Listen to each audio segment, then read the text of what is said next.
días, audiencia, ¿cómo están? Estoy en Valencia, en el monasterio Luz Serena, con Dokuso Villalba.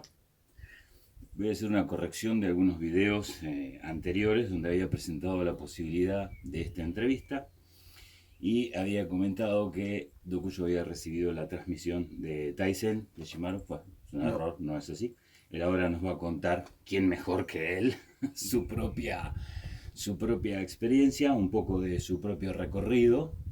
No tenemos mucho tiempo porque estamos en un momento en que él está dando una serie de actividades relacionadas con el mindfulness, basado en la tradición budista. Él nos va a explicar exactamente de qué viene esto.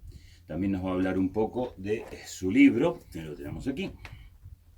Bueno, puede que la cámara le invierta, pero es atención plena, mindfulness basado en la tradición budista, teoría y práctica de Dokuso Villalba. Nos va a comentar un poco eso. Es importante un poco también el contexto en el que yo me acerco y lo conozco, y en el poco tiempo hemos establecido una profunda amistad, por una increíble cantidad de coincidencias, a pesar de las increíbles distancias físicas, digamos así, que nos separan o separaban. Lo voy a hablar en pasado ya. Pero yo, en la primera charla que tuve con él, que por supuesto no está grabada, le presenté una interrogación que también venía siendo una suerte de reflexión que me hacía a mí mismo. Como ustedes saben, en el sitio vengo hace mucho tiempo hablando de la relación entre psicoanálisis, budismo, astrología y el proceso que se suele llamar espiritual, que yo trato de no caer en la polaridad clásica New Age de espiritualidad materialidad, porque es un binomio engañoso. Y como siempre he dicho, la pregunta que ustedes han podido ver en mi video se la trasladé a Francisco Dokuso Villalba acá. Le voy a llamar a Francisco a veces porque es un conocimiento personal que tengo, pero me refiero a él obviamente. Y es acerca del capitalismo, algo de lo que hablo mucho, el modus actual que se ha globalizado y generalizado ya en algo que sucede en el cuerpo, es decir, una manera de cuerpear que tiene la humanidad en este momento, una manera de funcionar y de ser en el mundo que la humanidad tiene en este momento, que se ha globalizado y que tiene consecuencias realmente y evidentemente nefastas en el sentido de que no favorecen lo que llamaríamos la vida humana, porque hay que poner el contexto de que es malo, dado que nada es malo en sí. Así que vamos a tomar como coordenada en esta charla que malo sería aquello, ¿sí? o negativo sería aquello que no favorece el despliegue de la vida humana, como la conocemos, en un proceso que podríamos llamar de despliegue consciente y autoconsciente en armonía con su medio ambiente. Eso vamos nosotros, si te parece, provisoriamente, yo, a tomarlo como una coordenada de lo que sería bueno, porque de pronto es cuestionable. Eso es nuestro criterio de lo bueno. Lo bueno sería aquello, entonces, que favorece la vida. En este sentido, es a las claras que el sistema actual no está favoreciendo la vida, ¿no? Desde la proliferación de plástico hasta lo que se les ocurra, es como que atenta contra eso. Y después tenemos el mundo virtual ideológico con una especie de narrativa que nos aleja también del cuerpo, de las emociones, etcétera, etcétera. Dokuso algo de eso nos va a contar también. Frente a eso está el Zazen. El Zazen, como ya les he explicado, es la práctica del aquí y el ahora, es una práctica, es una praxis, es un hacer. Se puede teorizar sobre ello, la teoría no es el hacer, está el hacer. Ahora, como el hacer ese resiste la simbolización del discurso, el sistema capitalista no puede atraparlo y embotellárnoslo y vendérnoslo. Al menos hasta ahora, que yo supiera, pero Dokuso me ha señalado algo hace unos días que es interesante. Esa misma imposibilidad que tiene el sistema de tomar la píldora del Zazen y hacerla entrar para metabolizarla y, pongamos entre comillas, sanar o devenir en un proceso de mayor plenitud y conciencia, lo deja fuera, hasta el momento. Entonces, Dokuso me presenta que frente a esta misma situación surge el mindfulness, del cual yo sabía muy poco hasta llegar aquí. Y me explica cómo el mindfulness tiene que ver con toma de esta práctica desprovista es decir, es tomar el medicamento pero desprovisto de las instrucciones, del conocimiento sobre la patología, es simplemente voy a tomar aspirina y me voy a hacer adicto a la aspirina, no importa si tengo resfríos o no. Eso nos lo va a explicar ahora él, porque entonces cuando la pregunta que yo le hago y es ¿en qué puede hoy el Zen y la tradición budista del Zen, y si nos puede contar un poco de eso, ayudar a este proceso, a esta enfermedad que tiene la sociedad, él me responde el mindfulness con, basado en la tradición budista. ¿Mm? Así que, todo oídos. Bueno, qué duda cabe de que estamos en una crisis de civilización que se manifiesta en una crisis individual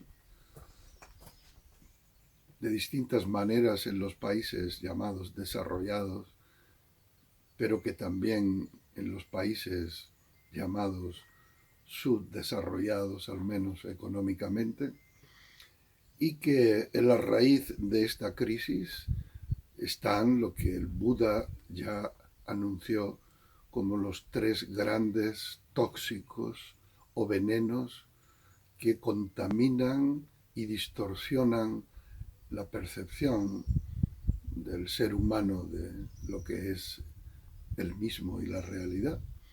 Estos tres venenos que son la ignorancia, la avidez, la avaricia, el deseo descontrolado y el odio o el rechazo, la exclusión de gran parte de la humanidad de esta especie de banquete materialista y de consumo en el que está sumido el Occidente. Ignorancia viene dado por el hecho de que nos hemos alejado de nuestra misma naturaleza original como seres humanos, al mismo tiempo que nos hemos alejado de la naturaleza, de la madre naturaleza. El alejamiento o la enajenación de ambas naturalezas no es fortuito, sino que está completamente entrelazado, ¿no?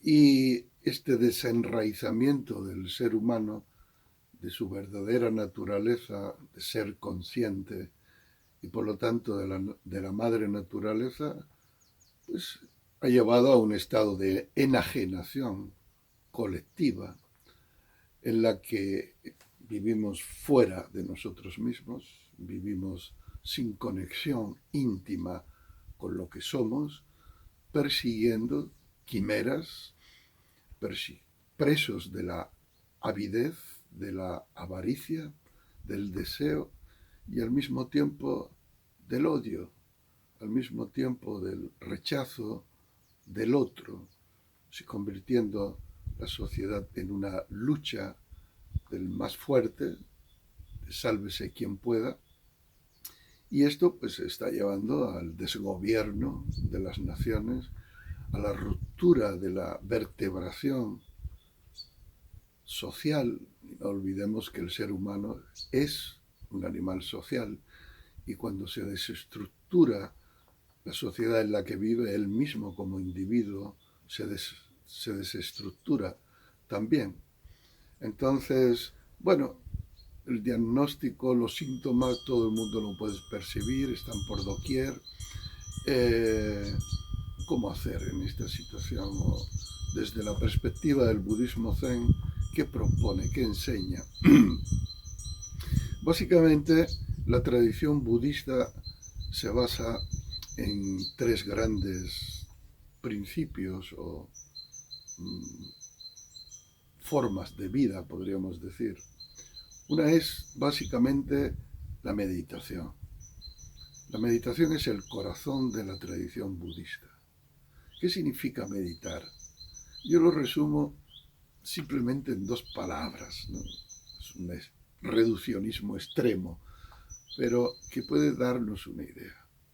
Meditar es sentarse y sentirse, con todo lo que ello implica. Sentirse significa entrar en conexión íntima y profunda con uno mismo, con una misma, con lo que somos, con el cuerpo que somos, el cuerpo que respira, con la respiración de vida. Tomar contacto y hacernos íntimos con las percepciones, las sensaciones, esta maravilla del mundo que se abre a través de las 5 puertas sensoriales. Tomar contacto y hacernos íntimos con nuestras emociones. Somos seres emocionales. ¿Cuáles son nuestras necesidades emocionales? ¿En qué medida estamos trabajando para satisfacerlas realmente? ¿O en qué medida estamos persiguiendo deseos inducidos artificialmente cuya satisfacción no se corresponde para nada con la satisfacción de las verdaderas necesidades? Y hacernos íntimo con nuestra mente, es decir, nuestra capacidad de crear el mundo en nosotros mismos, con la forma como percibimos el mundo, ver qué hay de realidad en esa percepción subjetiva, si es realmente, si el mundo es realmente así o solamente es una construcción subjetiva que nos hacemos. En definitiva, tomar contacto con lo más íntimo de uno mismo y con esa aspiración profunda hacia el despertar que hay de manera larvada muchas veces en todos nosotros. Y la meditación en la tradición Zen se acompaña de marco ético. La meditación se considera una práctica saludable, es decir, que conduce a un estado de bien, de salud en un sentido profundo, salud corporal, salud mental, salud emocional, salud espiritual y una relación saludable con todos los seres vivientes con los que compartimos la existencia. Bienestar. Bienestar, lo que ahora en la tradición indígena de América del Sur se llama la buena vida, ¿no? El buen vivir. Está muy relacionado con el camino recto de vida del que habla el Buda Sakyamuni. Y es decir, el comportamiento ético, cómo nos comportamos, cómo actuamos con los demás, con nosotros mismos y con la madre naturaleza, cómo nos relacionamos con la madre naturaleza. Todo eso está expresado e incluido en la enseñanza del Buda. Y por último, el tercer aspecto importante es el de la sabiduría, es el de la comprensión correcta de la naturaleza del ser humano y de su lugar en el seno de la naturaleza, de la madre naturaleza.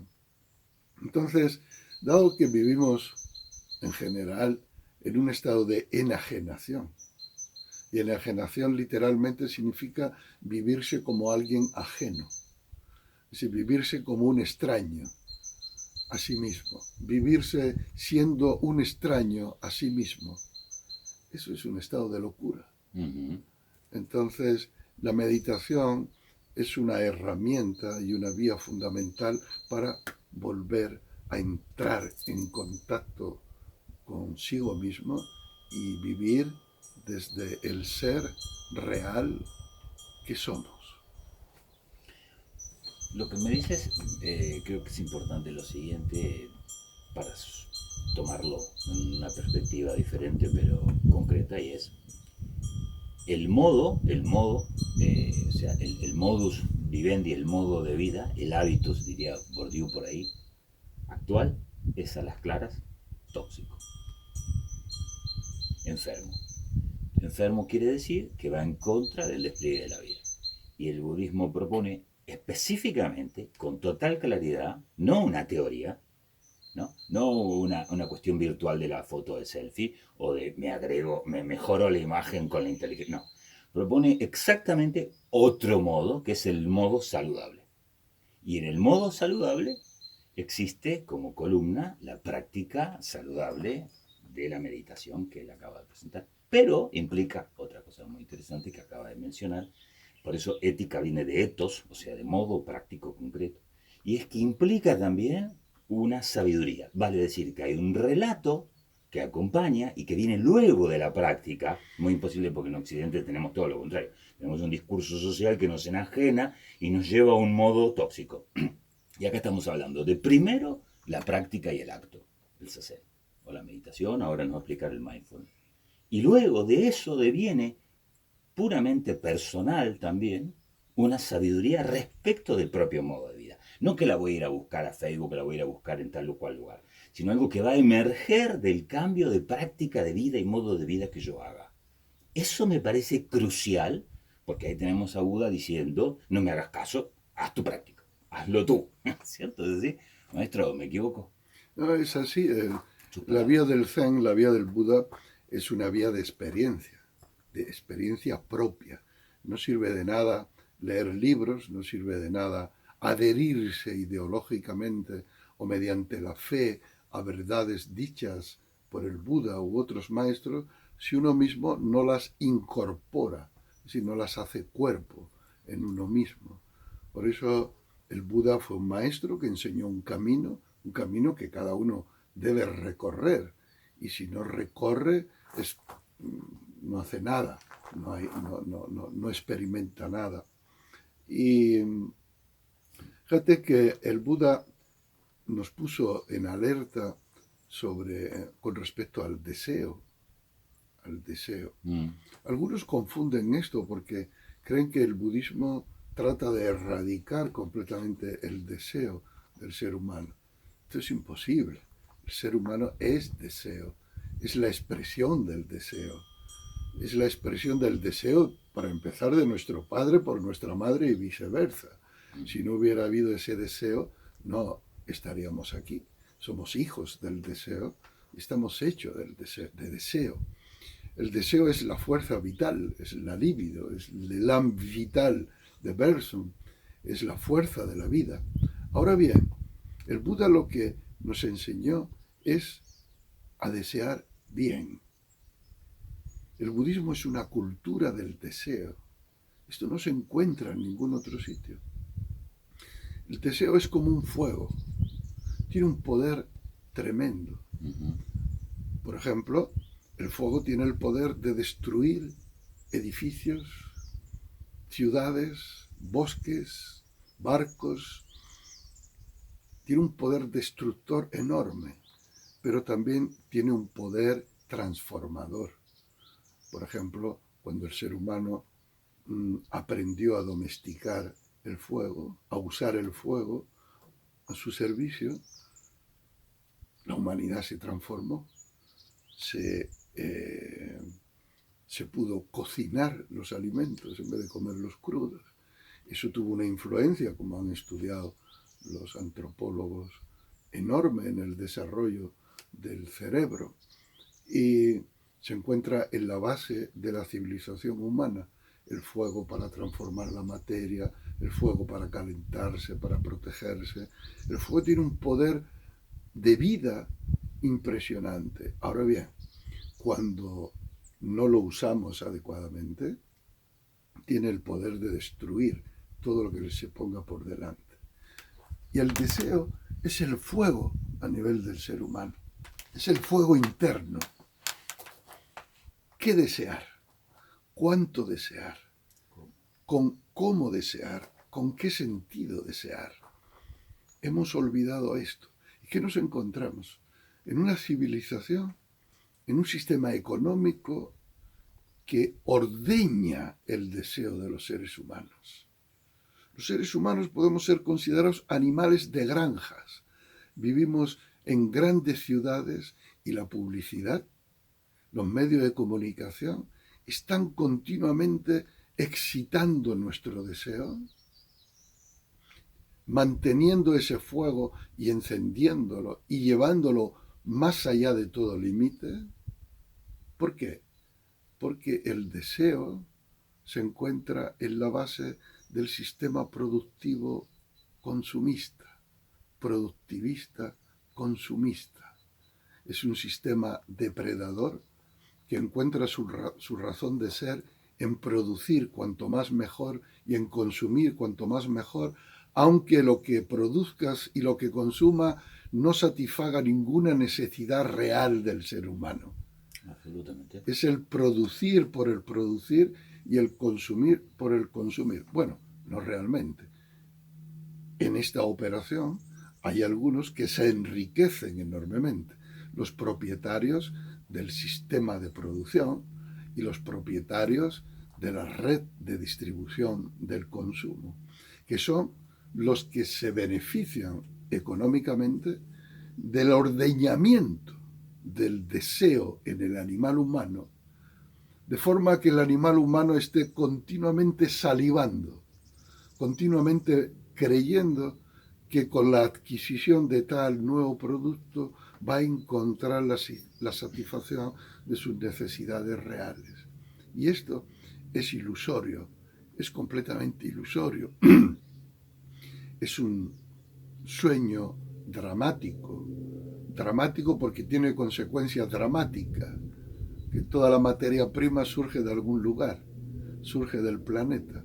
Entonces, esta sociedad de producción y consumo solo puede basarse mediante la depredación, la destrucción del medio ambiente, del nicho ecológico en el que únicamente puede tener lugar la vida humana.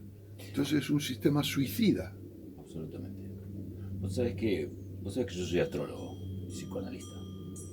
Me gustaría compartir algo contigo y con la audiencia, que la audiencia lo escucha hace un tiempo, pero en el marco de lo que vos decís. En la astrología existen elementos. Los dos elementos fundamentales, como en la medicina china, son el calor y el frío, o sea, el fuego y el agua, básicamente. El fuego y el agua. El primer signo es Aries, y es un signo de fuego, y marca el deseo. Hace poco, de hecho, en mi sitio siempre pregunta sobre el deseo. El deseo es el motor del psicoanálisis. ¿Vale? La pregunta sobre el deseo es una pregunta fundamental que has sacado el tema, me parece genial. Y ayuda o va a quizás ayudar a muchos.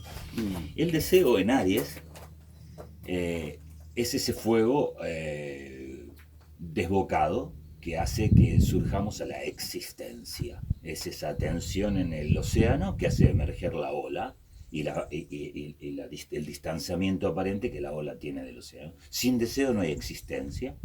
Pero en Aries tenemos al típico conquistador. Aries está simbolizado por un guerrero, ¿cierto?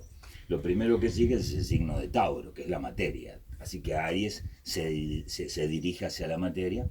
En inglés tenemos esa hermosa palabra, takers, para conquistador, ¿no? Que es tomadores. El conquistador es un tomador. Y ahí está el deseo como avidez y coagulación. Yo creo que esa cosa es lo que Buda creo que habla, con todo respeto, es esta cuestión de el deseo cuando está focalizado en el ego como conquistador, fragmento, devorador, la avidez destructiva, ¿no? Y en psicoanálisis vemos que existe la necesidad. Yo puedo tener que el agua baja en mi cuerpo y mi cuerpo como un organismo que busca su continuación manda una señal y yo voy a sentir algo que hay que ver si lo percibo y de pronto digo, quiero tomar algo. Y ahí viene eso, la necesidad, anudándose a la palabra que viene de lo social. Entonces digo Coca-Cola, Pepsi o té chai.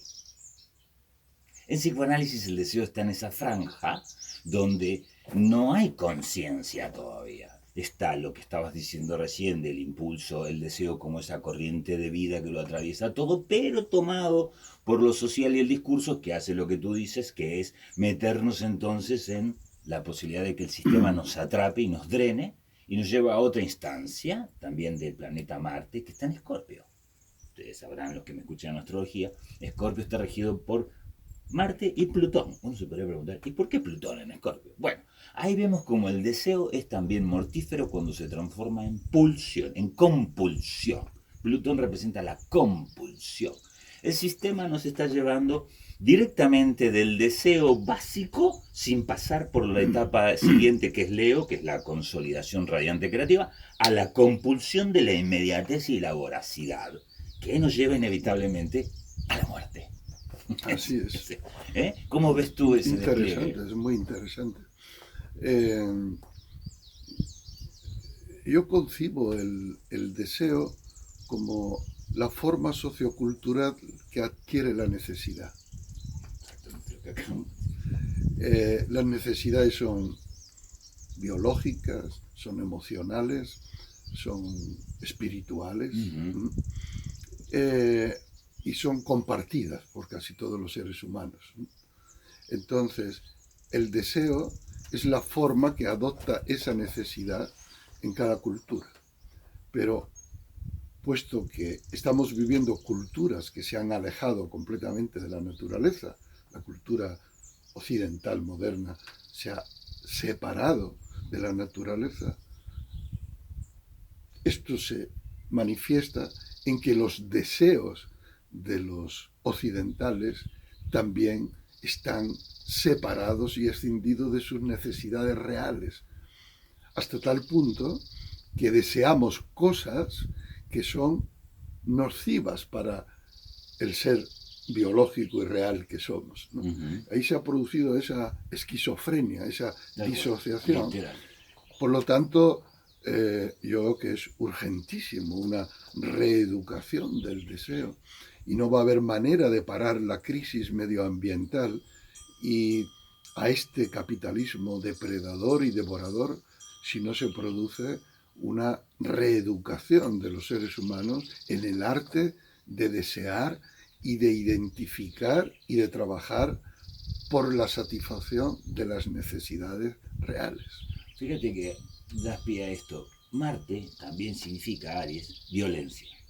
Y podemos ver cómo este proceso que acabas de describir desemboca en algo que hoy en día es realmente evidente, con un nivel que nos explota en la cara. Sí, ya no hay manera. Yo he estado viajando, como tú sabes, por Tailandia, por Brasil, he estado en Madrid hablando no con gente del Zen, sino con gente de la calle, con gente que vive una vida diferente, contándome de, por ejemplo, el tema con el dictador, ¿cómo era que se llamaba el español? Franco. Franco, el tema de la herida que en realidad algunos dicen que no hay que reabrir y otros dicen que no se trata de reabrirla porque nunca se cerró.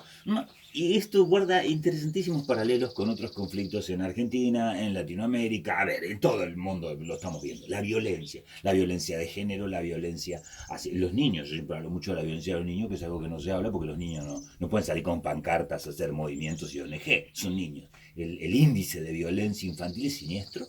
Los niños serán los adultos del futuro. Cuando tú quieres resolverlo en los adultos, cuando ya se marcó en los niños, bueno, la cosa se pone muy difícil. Así que la violencia para mí ha sido un tema al que me he abocado muchísimo en el último año de mis videos y de mi trabajo de difusión. Como yo lo veo, pero me gustaría tener tu visión, es el discurso, la mente, por eso el Zen apunta a la mente, por eso estamos teniendo esta charla con Dokuyo.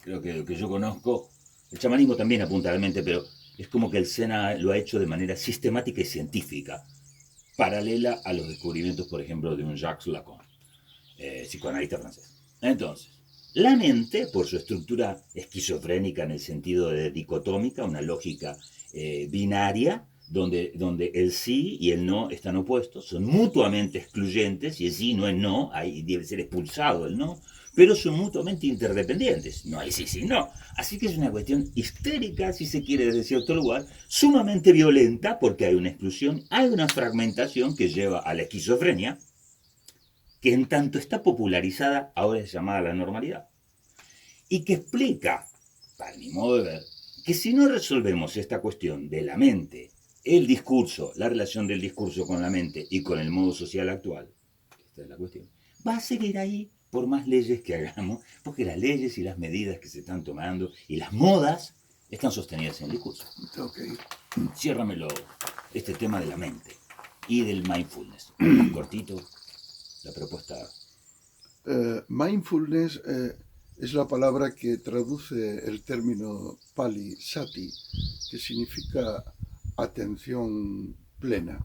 La atención plena se diferencia de la atención convencional que usamos todos, porque la convencional en general está volcada hacia el exterior y es una herramienta al servicio de la supervivencia, mientras que la atención plena constituye el giro hacia el interior de esta facultad de atención y es una herramienta básicamente de conocimiento y de despertar, en el sentido de, como estaba escrito en el frontispicio del templo de Delfos, ¿no? Conócete a ti mismo.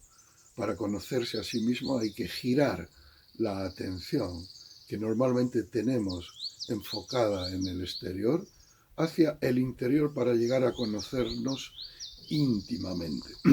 Y esto está en la base de una vida armoniosa y pacífica.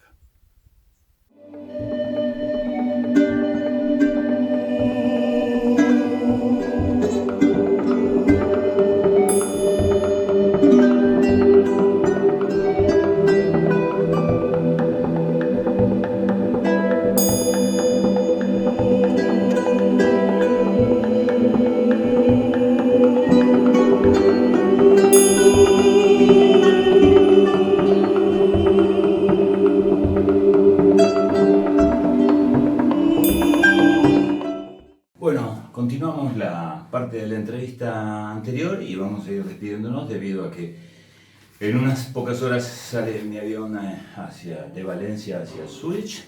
Estoy acá con Francisco, que bueno, quiero agradecerle públicamente su recepción, su amistad, que me haya abierto el espacio de su casa, porque es su casa y su espíritu está presente acá, incluso su maestro está presente aquí, ¿no? Entonces, bueno, para finalizar, él nos hablaba, que es lo que a mí me interesaba, el libro, no sé si está en Argentina, el libro de Atención Plena. ¿Está en Argentina? Es Kairos. Sí, llegará, todavía no está, porque ni siquiera en España ha salido todavía. Ajá. Sale el 1 de mayo en España y calculo que un mes después estará ya en Argentina. Perfecto, van a poder adquirirlo allá. También pueden entrar al sitio web y a la página de Dodo Cuyo y ver allí material, sus videos. Ver también, hay una página del centro, ¿verdad? Sí, De Luz Serena, hay una página. Yo voy a dejar todos los links al pie del video, o voy a ver si puedo editarlo sobre el video. Finalmente, tenemos acá a un escorpiano. Fiel a mi sitio de astrología, he ido presentando los signos de todas las personas que he entrevistado. Escorpio sabemos que tiene que ver con la profundización, y acá tenemos a un Escorpio ascendente Acuario. Ahora, para cerrar lo que me dijiste así sucintamente sobre el mindfulness, pero el mindfulness que tú has escrito aquí, sintéticamente, ¿en qué se diferencia del otro? Bueno, he creado un protocolo de práctica y de formación llamado MBTB, que son las siglas de Mindfulness basado en la tradición budista, y tiene dos fuentes principales. En cuanto al contenido, es el Satipatthana Sutra, Sutra de Desarrollo de la Atención Plena, donde el Buda expone por primera vez cómo desarrollar la atención plena. Seguimos en la formación la estructura del sutra en 5 módulos, 4, nosotros lo hemos convertido en 5. Y después, en cuanto a la forma o al empaquetamiento, reconozco la labor del doctor John Kabat-Zinn en presentar de una forma adaptada a los occidentales en el curso de 8 semanas, Mindfulness MBSR, ¿no? De 8 semanas. Nosotros lo hemos reducido a 5 semanas y trabajamos con 5 módulos, tanto en la divulgación como en la profundización. Se diferencia en varias cosas.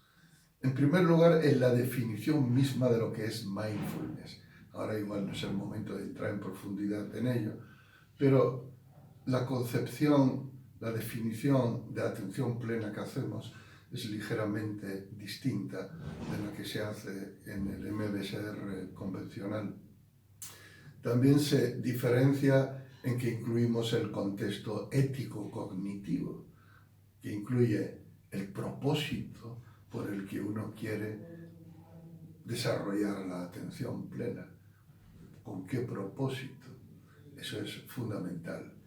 Y se distingue también en que para nosotros la atención plena es una cualidad que en la tradición budista no funciona sola, sino que funciona dentro de un ecosistema que en la tradición budista se llama el noble sendero octuple, y que nosotros, en un lenguaje más laico y aconfesional llamamos las prácticas coadyuvantes.